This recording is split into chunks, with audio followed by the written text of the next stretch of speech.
सुप्रभात सज्जन श्रोते हो. आजच्या निशिदिनी आपणा सर्वांचे सहर्ष स्वागत. मनुजा तूची भगवंत, जे हे माणसा तूच प्रत्यक्ष परमेश्वर किंवा देव आहेस. मनुजा तूची भगवंत. आता काव्य ऐका. सर्वाभूती भगवंत परमसत्य श्रुती संत सांगती, तरी अमंगल भेदाभेद जगी दिसती का रीती भाती. सर्व प्राणी मात्रामध्ये भगवंत आहे हे परमसत्य श्रुती म्हणजे वेदवाङ्मय आणि संत सांगतात. तरी अमंगल भेदाभेद जगी दिसती का रीती भाती. इतकं असून सुद्धा जगाच्या रीतीभातींमध्ये व्यवहारामध्ये अमंगल वाईट असा भेदाभेद का दिसतो. दुसरं कडवं आहे. तत्व व्यवहारी दिसे जरी अंतर विसंगती, तरी कैसी राहे सत्य धर्माची महती. तत्व आणि व्यवहार यामध्ये जर अंतर असेल, विसंगती असेल, फरक असेल, तरी कैसी राहे सत्य धर्माची महती. तर अशा वेळी सत्य धर्माची महती ती काय? सत्य धर्म म्हणजे सत्य वर्तन आचरण हाच धर्म, आणि धर्म म्हणजेच सत्याचं वर्तन आणि आचरण. म्हणजे सत्याचं वर्तन, सत्याचं कथन, सत्याचं वर्तन, उक्तीप्रमाणे कृतीमध्ये सत्य आचरण, याच धर्माला सत्य धर्म असं म्हणतात. म्हणून तत्व व्यवहारी दिसे जरी अंतर विसंगती, तरी कैसी आहे सत्य धर्माची महती.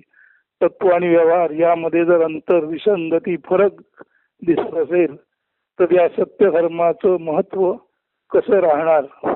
तिसरं कडवं आहे. मी माझे माझ्यासाठी अहंकार दैत्य, नोहे कदा शांत सदा तृषित बुभुक्षित. मी माझे माझ्यासाठी असा अहंकार रूपी दैत्य मानवामध्ये वस्ती करून आहे. नोहे कदा शांत, तो कधीच शांत होत नाही. सदा तृषित बुभुक्षित, तो सरोदित तृषित म्हणजे तहानलेला आणि बुभुक्षित म्हणजे भुकेलेला असतो. मी माझे माझ्यासाठी अहंकार दैत्य, नोहे कदा शांत सदा तृषित बुभुक्षित. हाव आस मागणे कधी ना थांबत असे, षड्विकार घट्ट फास गळा लागत असे. सतत कुठल्या ना कुठल्या गोष्टीची इच्छा असणे, त्या सतत काही ना काही मागत असणे, सतत हाव असणे, हवं हवं हवं असं वाटणं. म्हणून सतत हवं हवं हवं अशी हाव असणे, आस म्हणजे इच्छा असणे, आणि सतत काही ना काही मागत राहणे. ही माणसाची हाव आस आणि मागण्याची वृत्ती कधी थांबत नाही. आणि यामुळेच षड्विकार घट्ट फास गळा लागला असे. षड्विकार घट्ट फास गळा लागत असे म्हणजे हाव आस मागणं इच्छा कधी न थांबल्यामुळेच या सर्व गोष्टी ज्या षड्विकारातून निर्माण होतात, त्या षड्विकाराचा घट्ट फास माणसाच्या गळ्याला लागला आहे किंवा लागत असतो. शांत निवांत स्वस्थ मानवा,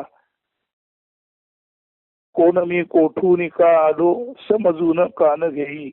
हे मानवा, थोडा वेळ तरी तू शांत निवांत स्वस्थ का राहत नाहीस का? म्हणजे अरे शांत निवांत स्वस्थ मानवा का गान राही.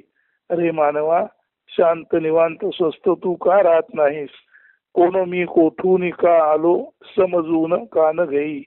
मी कोठून आलो, कशासाठी आलो, का आलो, आणि माझं स्वरूप काय, कोहम, हे तू समजून घ्यायचा प्रयत्न का करीत नाहीस? हे झालं पाचवं कडवं. सहावं कडवं आहे. प्राणी मात्री प्राण रूपे चैतन्याचा देव, राहे जोवरी तोवरी चाले जीवनाचा खेळ. प्रत्येक प्राणी मात्रामध्ये, जीवामध्ये, मानवामध्ये प्राणरूपी चैतन्याचा देव म्हणजे देव कुठला? तर चैतन्य. प्राणरूपी प्राण हाच प्राणी मात्रातील चैतन्याचा देव. राहे जोवरी तोवरी चाले जीवनाचा खेळ. आणि हा प्राणरूपी चैतन्याचा देव जोपर्यंत जीवनामध्ये प्राणी मात्रांच्या शरीरामध्ये आहे, तोपर्यंतच या जीवांचा जीवनाचा खेळ चालतो. म्हणजे जोपर्यंत आपला जीवनाचा खेळ चालू आहे, तोपर्यंत आपल्या हृदयामध्ये प्राणरूपी चैतन्याचा देव स्पंदित आहे. म्हणून जोपर्यंत खेळ सुरू आहे तोपर्यंतच हे मानवा तू तुझे स्वरूप नेमकं जाणून घे, असा 6व्या गडव्याचा अर्थ आहे. 7वं गडवं, अहंकार ना धरी तैसी ना अंगीकारी आतताई अविकारी शांत भावे सामसमत्वा स्वीकारी. अहंकार अजिबात धारण करू नकोस आणि त्याच पद्धतीने आतताई म्हणजे प्रत्येक गोष्टीची जी तुला घाई लागलेली आहे ती घाई सुद्धा त्या घाईचा तू अंगीकार म्हणजे स्वीकार करू नकोस. म्हणून मानवा तू अहंकार धारण करू नकोस आणि अवाजवी घाई तुझ्या अंगी वसणार नाही याची तू काळजी घे. या उलट अविकारी शांत भावे सामसमत्वा स्वीकारी. म्हणून मानवा तू अहंकार धारण करू नकोस आणि प्रत्येक गोष्टीत घाई, ज्याला सर्वसाधारण घिसाड घाई म्हणजे जी जीवनाचा नाश करते अशी घिसाड घाई आणि अहंकार हे मानवा तू जीवनात धारण करू नकोस, त्याचा अंगीकार म्हणजे स्वीकार करू नकोस. या उलट अविकारी शांत भावे सामसमत्वा स्वीकारी. आणि अविकारी म्हणजे चित्तामध्ये कोणत्याही तऱ्हेचा विकार न होता म्हणजे मन चंचल न होता शांत भावे शांतपणे सामसमत्वा स्वीकारी. आता सामसमत्व, साम याचा अर्थ गोड मधुर छान आहे आणि समत्वा म्हणजे समवृत्ती म्हणजे सामसमत्वा म्हणजे गोड मधुर छान जीवनाला उपकारक अशी समवृत्ती तिथे तू आचरण कर. म्हणून अहंकार ना धरी तैसी ना अंगीकारी आतताई अविकारी शांत भावे सामसमत्वा स्वीकारी. म्हणून हे माणसा तू अहंकार धारण करू नकोस आणि प्रत्येक गोष्टीची जी तुला घाई लागली आहे ती घाई तुझ्या अंगात राहणार नाही किंवा तुझ्या अंगात असलेली ही आतताई आहे, घाई गर्दी आहे ती तू नष्ट करतो, दुर्गुण आहेस. म्हणजे अहंकार आणि आतताई हे दुर्गुण तू टाकून दे. या उलट अविकारी शांत भावे सामसमत्वा स्वीकारी.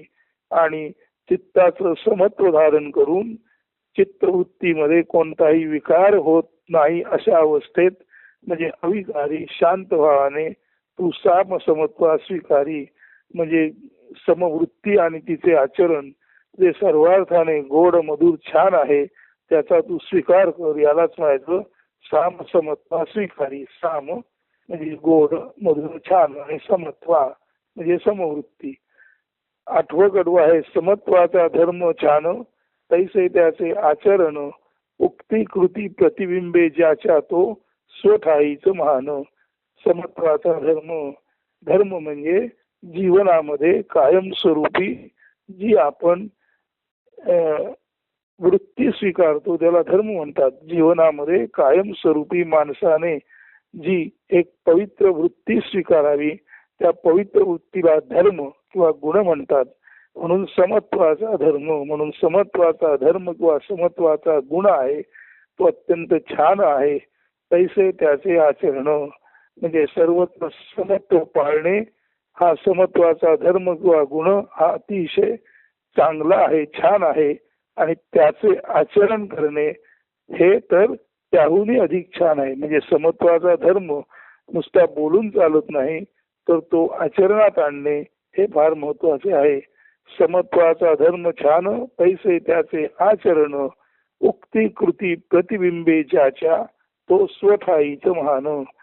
समत्वाचा धर्म आणि त्याचं आचरण ज्याच्या बोलण्यामध्ये आणि कृतीमध्ये प्रतिबिंबित होतं म्हणजे नेहमी दिसून येतं असा जो कोण असतो ज्याच्या उक्ती आणि कृतीमध्ये समत्वाचा धर्म उक्ती आणि कृतीमध्ये ज्याच्या प्रतिबिंबित होतो तो स्वठाईच मान, तो स्वतःच्या जागीच महत्तेला म्हणजे महत्वाला महानतेला प्राप्त होतो. सत्य हाची धर्म, धर्म हेची सत्य, सत्य धर्म अभेद आचरणी मनुजा तुची भगवंत.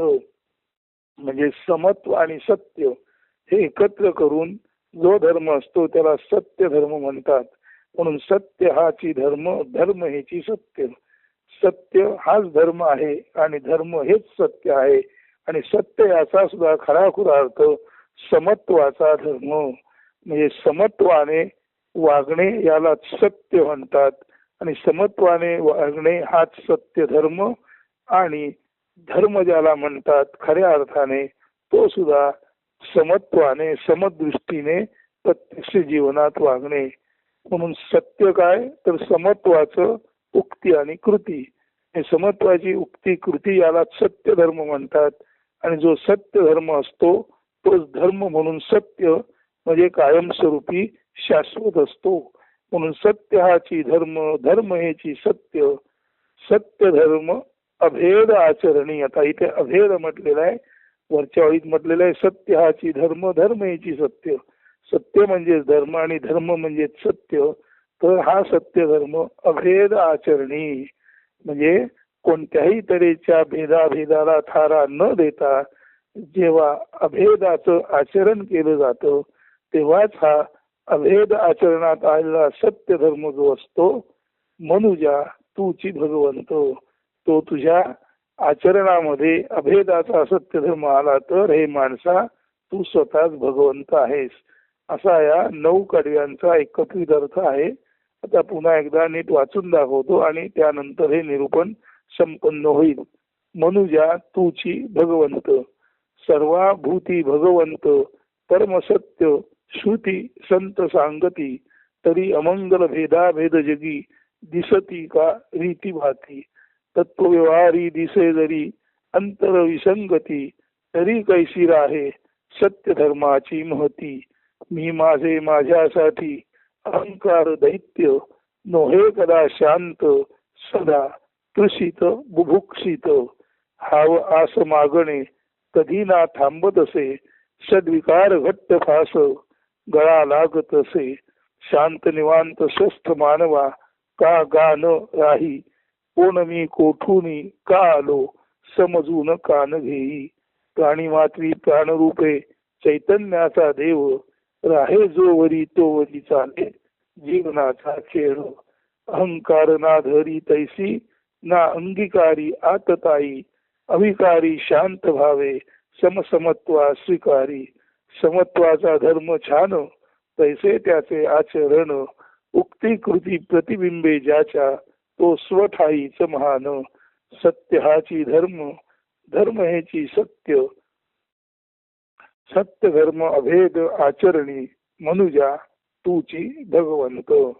तर सत्य धर्माच्या अभेद आचरणामध्ये हे मानवा तू स्वतःच भगवंत ईश्वर म्हणून या पृथ्वीवर शोभून दिसशील किंवा दिसतोस. म्हणून मनुजा तूची भगवंत असं हे 9 कडव्याचं अभंग तत्व सामावलेलं पद्य आहे. ते आपण नीट ध्यानपूर्वक श्रवण करावे आणि मनन निरिध्यासन व्हावे. आपणच आपल्या जागी महान परमेश्वर आहोत याची अनुभूती घ्यावी. यालाच भगवंताचा साक्षात्कार असे म्हणतात. अस्तु शुभ दिन, सुप्रभात, धन्यवाद.